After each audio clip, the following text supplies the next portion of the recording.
In this video, I'm playing Rebirth Island, but this is 10 ways not to suck at Warzone. Here I come. Number 1, we start with settings. Settings plays a crucial part in developing your skill to become a good Call of Duty player. Okay, so there are 3 settings that you guys should change if you haven't. So we have your controller settings, your graphic settings, and your sound setting. These 3 settings are super important for improvement. If you watch some of your favorite pro players, they all have the same settings, if not similar settings. So that just lets you know that there are best settings that you should have. So in this video, I'm going to give them to you today. All right, so getting into my button layout. So I'll have a link in the description below for some top Warzone pros and like their settings and stuff. So if you want to use theirs, you can check them out, but I'm gonna give you mine just in case you want to try it out. So for the BR button layout, I have default flip. That means I slide with my circle button and I shoot with my trigger. So default flip is like, flip basically just allows you to shoot with your top bumpers, and you'll be able to kill, like aiming faster and move, like just get that little edge on your opponent if they're using triggers. Okay, stick layout, always use default. Could use, like, I know if you don't have a scuff, you can use bumper jumper tactical flip. I know that's something that people suggest, but if you like, in my opinion, you should either check out a scuff or play claw. So try scuff, claw, or do bumper jumper tactical. Those are the 3 things that I suggest. And then the dead zone is strictly controller based, so this is all personal preference. What I suggest you do is to go into a private match and set this all the way to 0 and see if your gun moves a little bit, like run around a little bit, or like move your analog a little bit, and then like stop and see if it moves. And if it moves, keep moving it up 1 until it slows down or it stops completely. If you don't want to push down like your sprint button a lot, like even if you have tactic sprint, if you want to push it down less and move better, I suggest you turning down your dead zone, your left stick dead zone. I play on 25 just so I can move a lot more fluently. I think it has helped me out. Definitely try this out, and then like bump it up or bump it down based on how you feel about it. Sensitivity, so I use 7.7, and then for my custom zoom, I use like 65. So this is what FIFA Kill uses. So I use 65 low zoom and then 60 high zoom. It's decent. It's pretty good. I'm not gonna lie. I'm still getting used to it. But if I was you, I would start with like 5.5, 1, and then go up gradually and go from there. So, and then this is the most influential like thing that you could change is your aim response curve type is dynamic. There's a list of like a whole bunch of pros, and maybe 85% of those pros use dynamic. Dynamic is a very like important thing. Pros use it, like CDL pros use it, Warzone pros use it. So please try out dynamic. And then aim assist, we have it on standard. Scale aim assist with FOV. This is all personal preference. Personally, I like using enabled. So enabled makes your it doesn't scale with your SO or with your FOV, but I might try disabled because you get a bigger box, like you get a bigger hit box. But yeah, so honestly, if I was you guys, I would just try out either or and then see if it makes a difference. Mount behavior, that's all personal preference. You could do what you want. Now exit, all of this is personal preference. Aim down behavior. Okay, so look, this is something that I love. Okay, so I'm a sniper. I like sniping, but I do not like holding down my breath, like holding down, pressing it and holding it, right? So I have it on hold. So basically when I aim in, it automatically holds his breath and I can shoot, instead of when I'm on toggle, you have to hold your left analog stick in, like down, for it to breathe, and then you shoot. Just try it out, guys. I truly think you should try it out and let me know if you like it. Equipment behavior, definitely hold. This is an important one. Use/reload behavior. Do contextual tap. It's so helpful for Warzone, bro. It's so helpful for Warzone. Completed ammo weapon switch. So basically this is when you run out of ammo completely, your gun automatically switches. I have this enabled because I rarely run out of ammo, but when I do, I appreciate just the weapon switching, giving me my secondary weapon. So yeah. And then armor plate behavior, apply all. Make sure you have this on apply all, because when you are plating up, you have to press the button.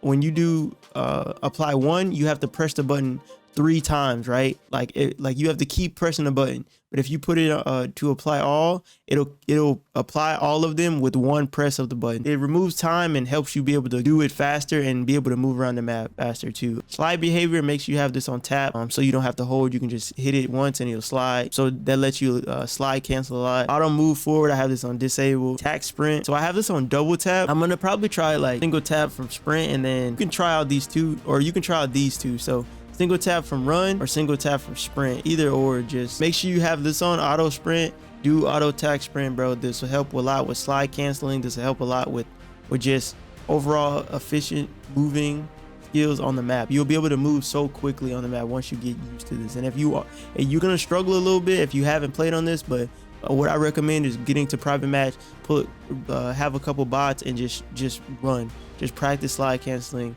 and you'll get it down, bro. It's muscle memory. So yeah. And then vehicle camera recenter, I really don't bother with this. I have it on enabled, but this one right here, man, this one is super duper important for fast landing drops. So this is parachute auto deploy. It's supposed to be on disabled, so that means that you automatically control the parachute. So a lot of, like, when you have it on enabled, when you get super close to the ground, or with like close enough to the, like, for you to die, the game will make you pop your parachute automatically. But when you have it on disable, you can get really close to the ground and then you pop it yourself, so it allows you to just drop faster.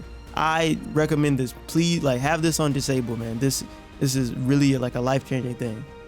All right, so these are my graphic settings. Pause the video if you have to. I have it on full screen borderless right now, but it's recommended to have it on full screen. Make sure you have it on the highest refresh rate it can go to. Make sure you have it on 100. Render resolution, FOV, make sure you have it on the same as the refresh rate or similar to it. Yeah, aspect ratio, you could do 16.9. I know that's like 16.9 or automatic. It's up to you. Make sure you turn off VSync. Have this. But yeah, just check out these settings. Yeah. All right, and then we're on the quality tab for graphics. I have FOV 120, and then I play unaffected. Affected, trust me, play unaffected, guys. You might not like 120, so try like 115 if you're on PC. This is for all the PC people. If you're on if you don't, you're not used to 120, try like 115, 110, and then just gradually go up and find your sweet spot, find your sweet FOV, and go from there. And make sure you have camera movement to at least put it on 50%, so your camera isn't crazy when stuff goes on the map and stuff, because there's a lot of movement. So yeah, make sure you have it on the least, and then you can follow through. Make sure, if you want, you can pause the video and check out all of these settings. And then we have one of the most important settings, honestly, that you should go over. So this is the audio setting. So take your time, pause the video, copy this down. This is the best settings pro players use. This is I'm using all the pro player settings. So yeah. For tip number 2, we have the Minimap. So listen, guys, make sure you keep the Minimap on square, and it'll allow you to read the Minimap. It'll show their surroundings. Reading the Minimap is so crucial. It lets you know whether or not someone is closer to you, whether or not someone is above you. If it's a triangle on the map, like if it's a triangle on the map, it lets you know that they're on, like, they're above you. Like if they're in a building or something, it'll let you know. You'll be able to just read it and tell it. It's super important, and you definitely should pay attention to it.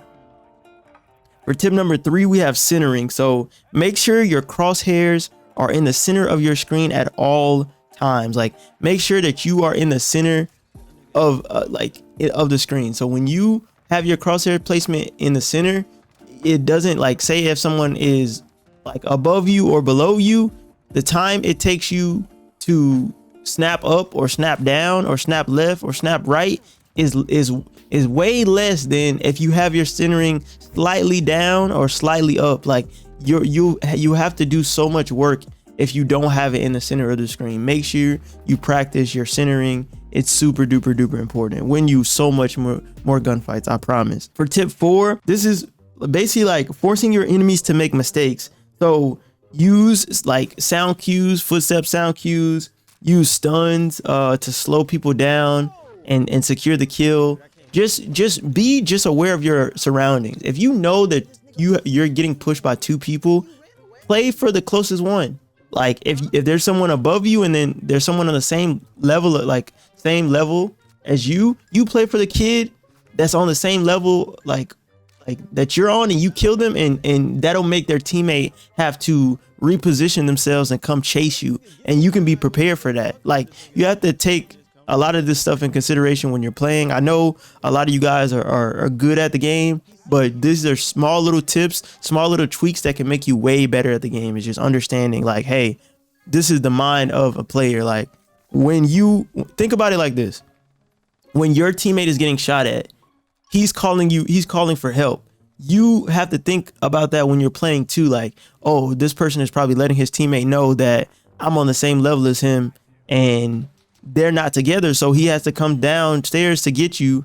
So you just play off of that you use the sound cues. You can sound whore them. You can use your tax like a heartbeat or a stun or a stim. Like say if you're kind of weak after getting that kill because the dude got some shots on you, you stim up and you hit the corner. And boring. So we have tip number 5, learn how to disengage. That's basically like if you're in a bad situation, like run away. You're not a bad player for running away. People love to be like, oh, like why you running, but it's like, bro, you're trying to stay alive. At the end of the day, you want to win, you know. Do what's best for you and your team. Disengage in the gunfights, man. Just disengage and give yourself a chance to at least get some picks, so the odds will like shift into your favor. And I promise, if you add disengaging more than ego channeling, I feel like people don't know that. They watch a lot of pros ego child. They watch a lot of TikTok people just world starring people and like doing all type of crazy things. But they're also those players who really know how to disengage too. They're not pros because they just ego child everything. They're pros because they disengage when they need to, and then they ego child when they're for sure that they can win the gunfight. Number 6, use dynamic aim assist. Like I mentioned in the settings proportion of the video, use dynamic aim assist, man. Dynamic aim assist is literally the most dominant aim assist that has been put. Literally the most dominant aim assist that has been put into Call of Duty, bro. It's just that big of a difference. It helps so much. Use aim assist or use dynamic aim assist if you haven't. Number 7, this is just for PC players. Use a 120 FOV. Use 120 FOV because it helps you get a lot of peekers advantage. You will be able to see someone, especially if you're playing against a console dude and he doesn't have the best movement. You'll get peekers advantage every time. You'll be able to slide around a corner and catch the dude every time. Like, so just try it out. And then we have number 8. Make sure you turn auto parachute like off.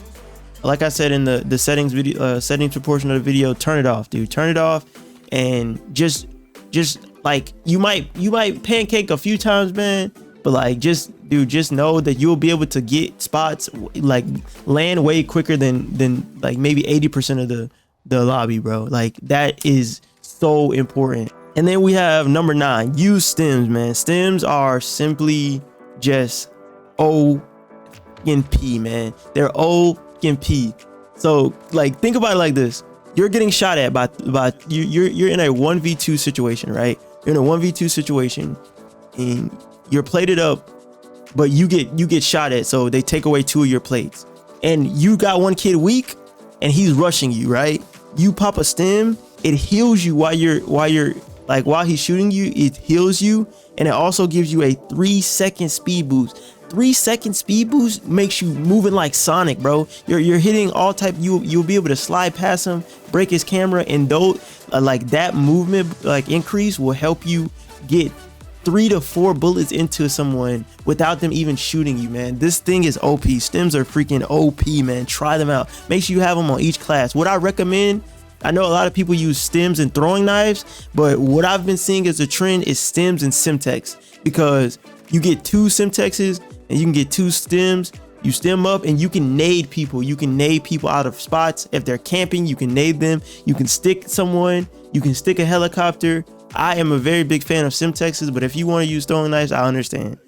And the last tip that I have for you guys is loadouts, man. If you're not using the best loadout, what are you doing, man? If you want to use the best loadout, check out these 2 videos I have suggestions for you right here, man. The best loadouts. These videos will help you become a Warzone demon. Thank you guys so much for checking out the video. If you liked it, make sure you smash the like button, and I'll catch you guys in the next video. Peace.